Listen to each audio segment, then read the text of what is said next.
Əgər cümlədə adlıq və təsirli yalı qarışdırırsansa, şəkilçinin mənsubiyyət yoxsa təsirli yal şəkilçisi olduğunu qarışdırırsansa, bu video sənin üçündür. 2 cümlə yazmışam. Maşını təmir etdilər, maşını təmir edildi. 2 cümlə. Burada da maşının sözü var, burada da maşının sözü var. Biz hardan bilək ki, birincisi məsələn mənsubiyyətdir ya təsirli yaldır? Gəlin baxaq. Maşını təmir etdilər. Sual versən ki, nəyi, onu, maşını? Deyə bilərsən.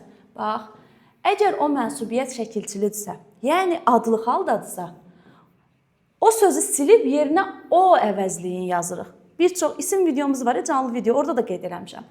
Əgər söz təsirli haldadırsa, sözü sil, yerinə onu yaz.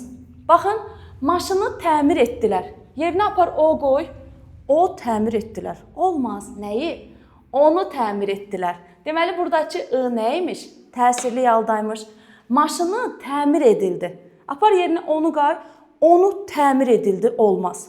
O təmir edildi. Deməli, bu I mənsubiyyət şəkilçisiymiş. Birincisində təsirli yal şəkilçisidir, ikincisində mənsubiyyət şəkilçisidir. İkinci qaydamız. Maşını təmir etdilər, maşını təmir edildi. Təkrarən şəkilçini yenidən artır. I şəkilçisini yenidən artır. Hansı sözə yenidən artıra bilərsənsə, şəkilçini yenidən artıra bildiyin olacaq. Təsirli yal. Yox, artıra bilmədiyin olacaq mənsubiyyət şəkilçisi. Gəl baxaq. Maşını deyildi, maşını. Təzədən I şəkilçisini artır. Maşınını təmir etdilər. Deyə bilirsən maşınını. Təzədən I-ni artırdın axı. Olacaq təsirli yal.